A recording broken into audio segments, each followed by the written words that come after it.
ओम शांति। आज बाबा ने कहा, मीठे बच्चे, पावन बनने के लिए याद की यात्रा बहुत जरूरी है। यही मुख्य सब्जेक्ट है। इस योग बल से तुम सर्विसेबल, गुणवान बन सकते हो। पावन बनने के लिए, पवित्रता को अपना आचरण बनाने के लिए बाबा की याद बहुत ज़रूरी है। मुख्य सब्जेक्ट भी यही है। इस याद की शक्ति से ही हम क्या बनते हैं? सर्विसेबल और गुणवान। प्रश्न है आज की मुरली से,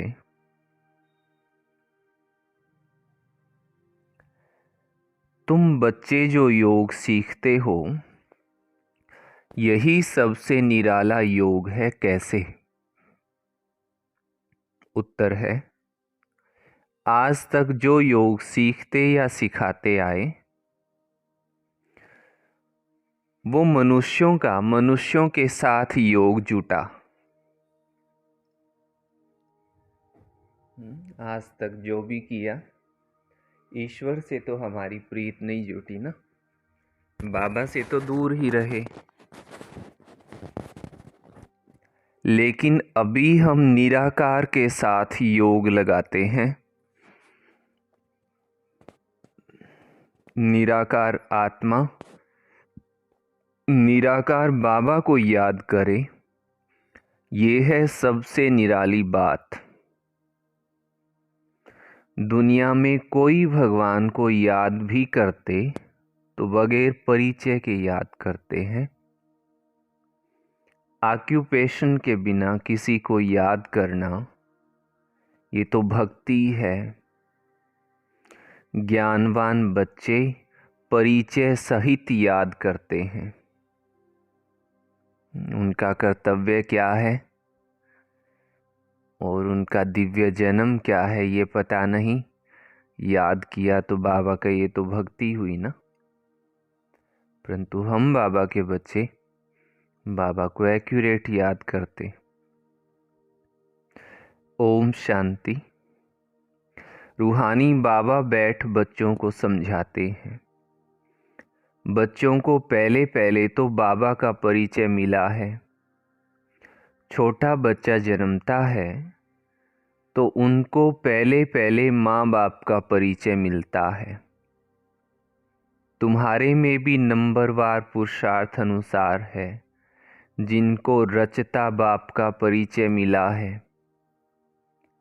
ये भी बच्चे जानते हैं, ऊंचे से ऊंचा बाबा ही है। उनकी ही महिमा बतानी है। महिमा गाते भी हैं, शिवाय नमः, ब्रह्मा नमः, विष्णु नमः शोभता नहीं, शिवाय नमः शोभता है।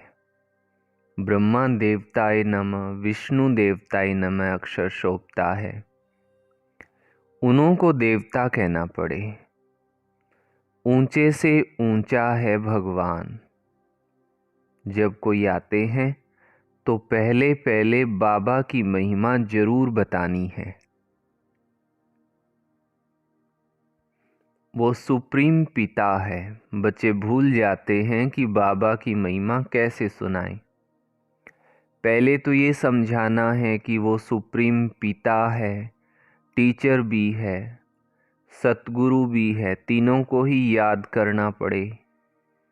यूं तो याद शिव बाबा को ही करना है तीनों रूपों में, ये तो पक्का करना पड़े। तुम बाबा की महिमा को जानते हो तब तो करते हो ना बाबा को याद। उन्होंने तो ऊंच से ऊंच बाबा को ठीक कर भीतर में कह दिया है। मनुष्य में भी कह देते हैं, लेकिन मनुष्य तन में भी सदैव तो रह नहीं सकते ना। वो तो सिर्फ लोन लेते हैं। वो खुद कहते हैं, मैं इनके तन का आधार लेता हूँ। तो पहली बात पक्की करनी है कि बाबा है सत्य। वही सत्यनारायण की कथा सुनाते हैं। नर से नारायण सत्य बाबा ने बनाया है। सतयुग में लक्ष्मी नारायण का ही राज्य था। वो कैसे बने, किसने बनाया, कब कथा सुनाई, कब राजयोग सिखाया, ये सब तुम अभी समझते हो। और सब योग होते हैं मनुष्यों के साथ। ऐसा होता नहीं जो मनुष्यों का योग निराकार के साथ हो, वो भी परिचय से। आजकल भल शिव से योग लगाते हैं, पूजा करते हैं, परंतु जानते उनको कोई नहीं है।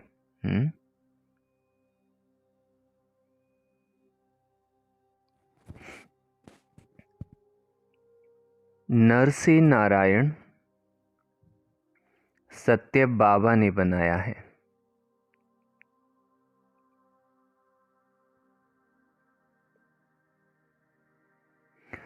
अच्छा, आजकल शिव से योग लगाते हैं परंतु बाबा के जानते नहीं। ये भी नहीं समझते कि प्रजापिता ब्रह्मा जरूर साकार दुनिया में होगा, मूंझे हुए हैं।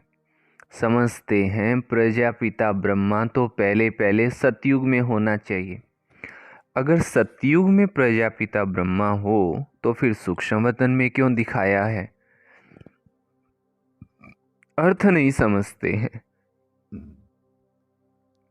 ये साकार है कर्म बंधन में, वो सूक्ष्म है कर्मातीत। साकार में ब्रह्मा बाबा, तो यहाँ कर्म संबंध बंधन में। और वो साकार में जो बाबा दिखाया ब्रह्मा बाबा, वो कर्म संबंध बंधन में, परंतु सूक्ष्म में जो बाबा है वो तो कर्मातीत है ना। ये ज्ञान ये ज्ञान कोई में भी नहीं है। ज्ञान देने वाला एक बाबा ही है। वो जब आकर ज्ञान दे तब तुम दूसरों को सुनाओ।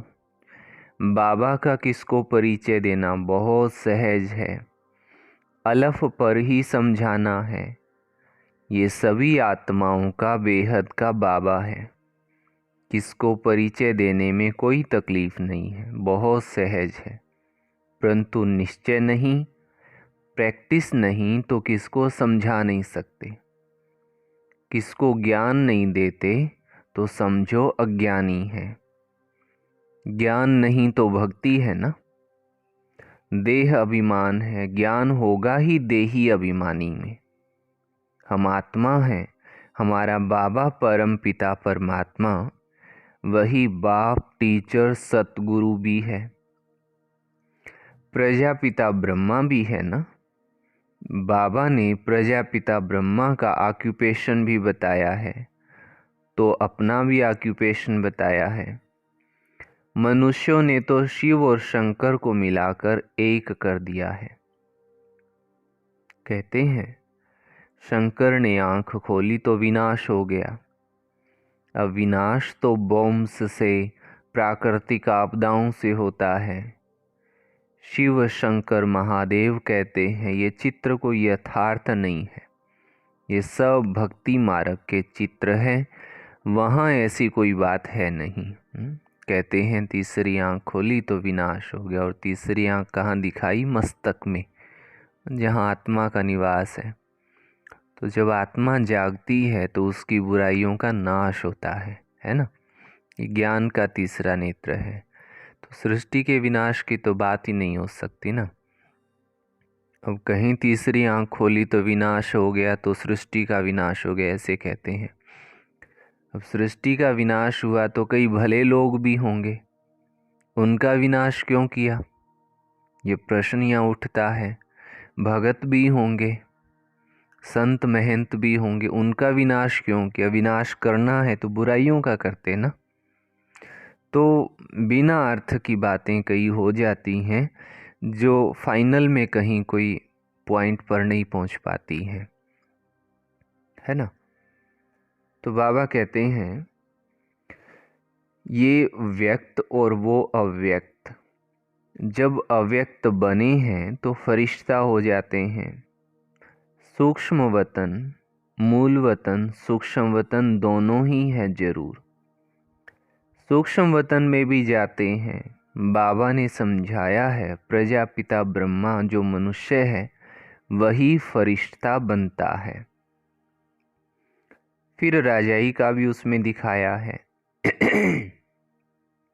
फिर ये राज करेंगे। सूक्ष्म वतन के चित्र ना हो तो समझाने में मुश्किलात हो। वास्तव में विष्णु का चतुर्भुज रूप भी है नहीं। ये है भक्ति मार्ग के चित्र। बाबा समझाते हैं, आत्मा को ही पतित से पावन बनना है। पवित्र बनकर चली जाएगी अपने धाम। आत्माएं निराकारी दुनिया में रहती हैं, साकारी है यहाँ। बाकी सूक्ष्म वतन की कोई मुख्य कहानी है नहीं। सूक्ष्म वतन का राज भी बाबा अभी समझाते हैं। तो मूल वतन और सूक्ष्म वतन, फिर है स्थूल वतन।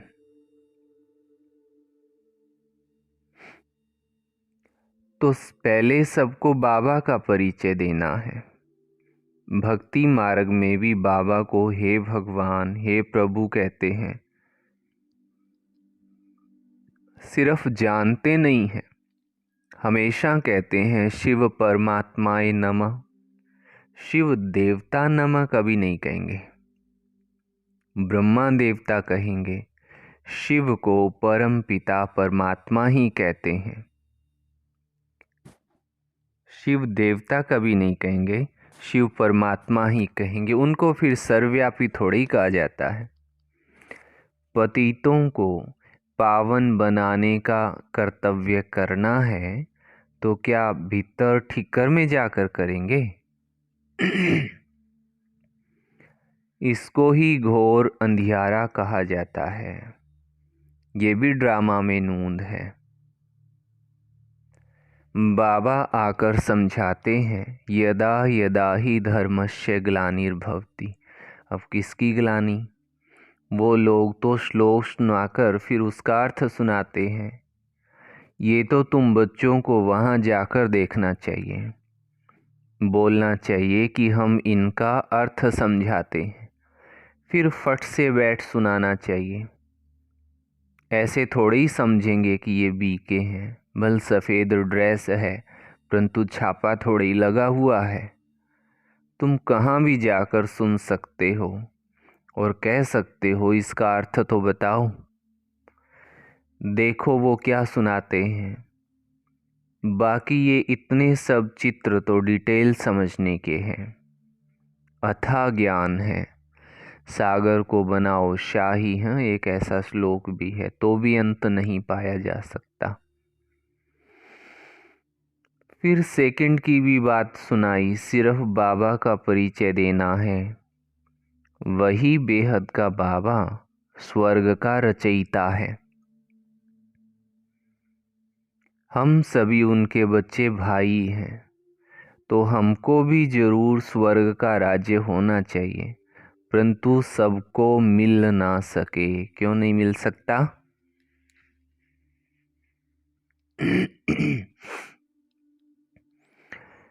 बाबा आते ही हैं भारत में और भारतवासी ही स्वर्गवासी बनते हैं। दूसरे तो आते ही पीछे हैं। ये तो बहुत सहज है, परंतु समझते नहीं हैं। बाबा को तो कमाल लगता है। एक दिन गणिकाएं आधी भी आकर सुनेंगी।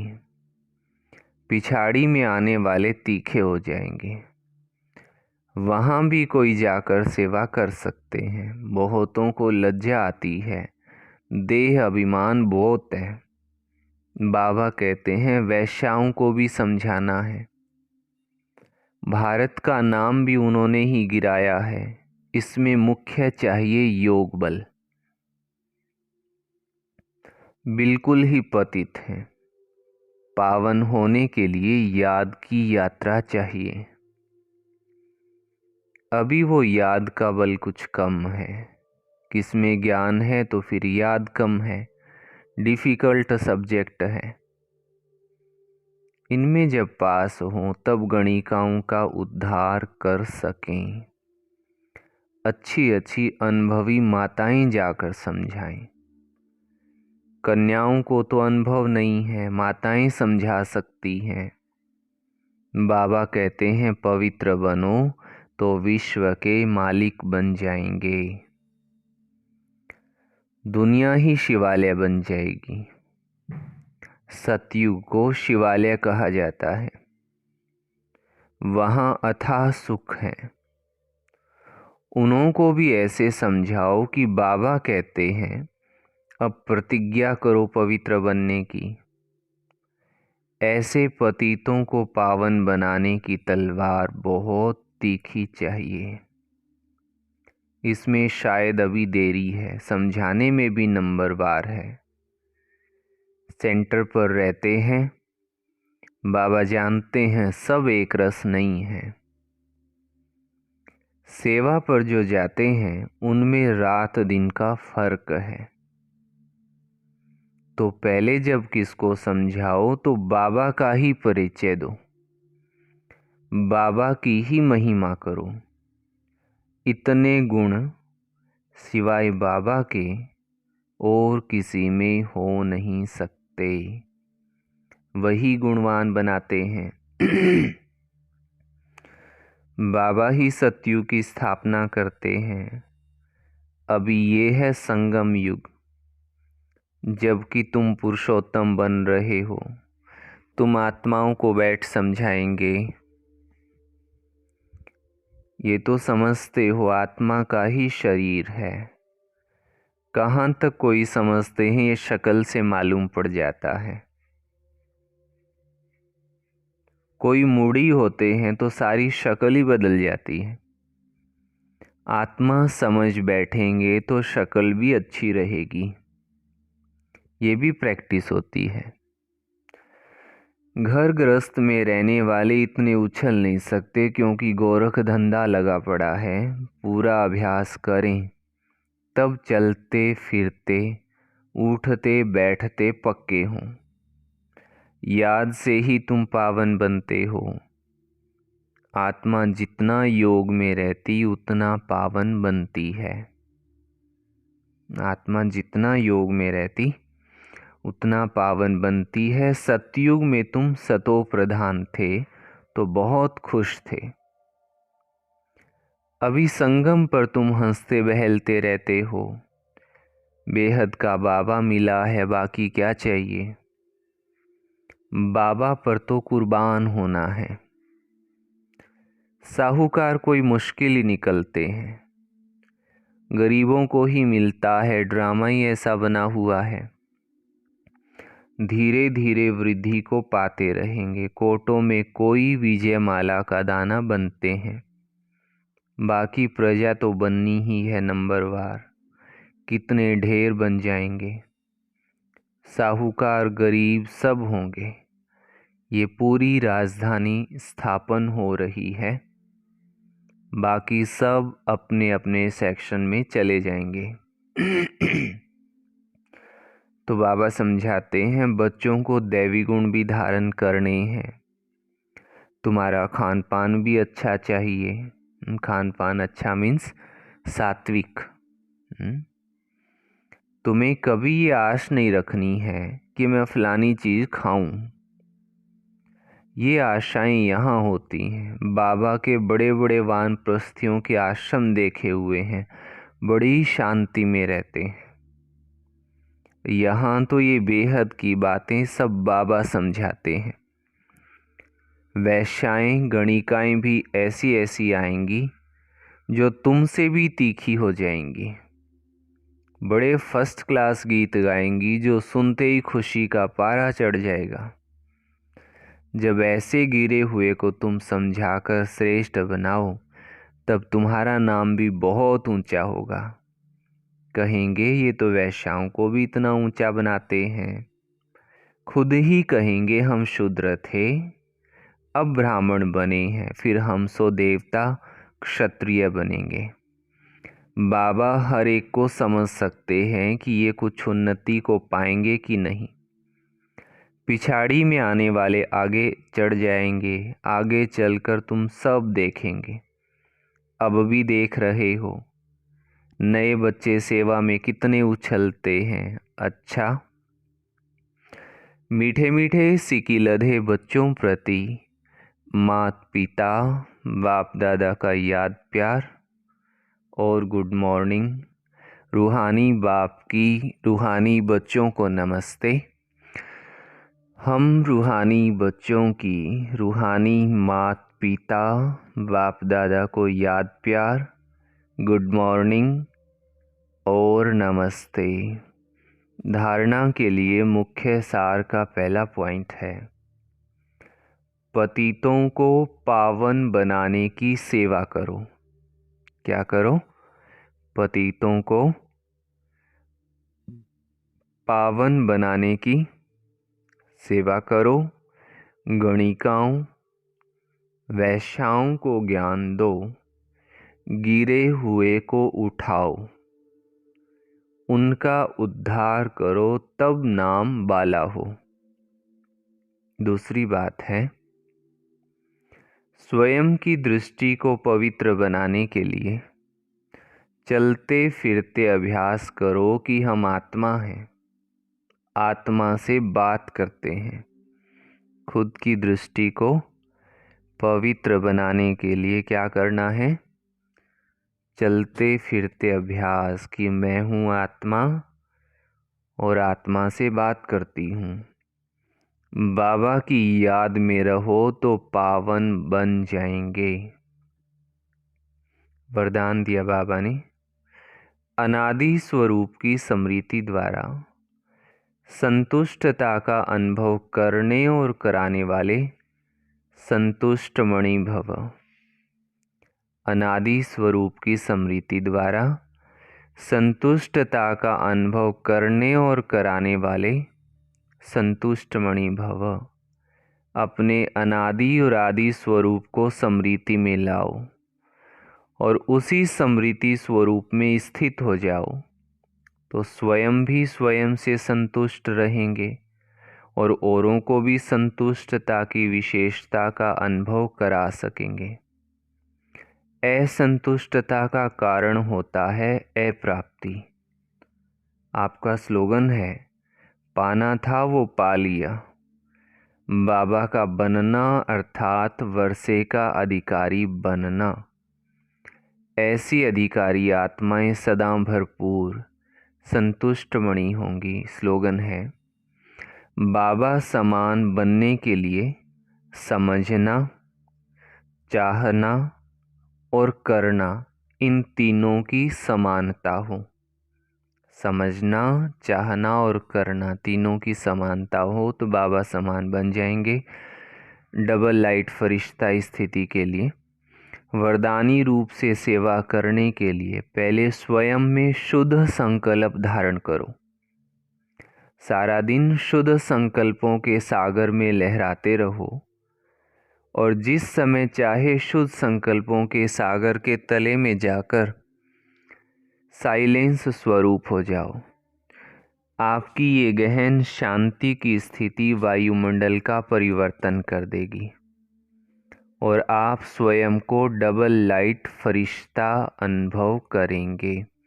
अच्छा, सभी भाई बहनों को प्रेम सहित ओम शांति जी।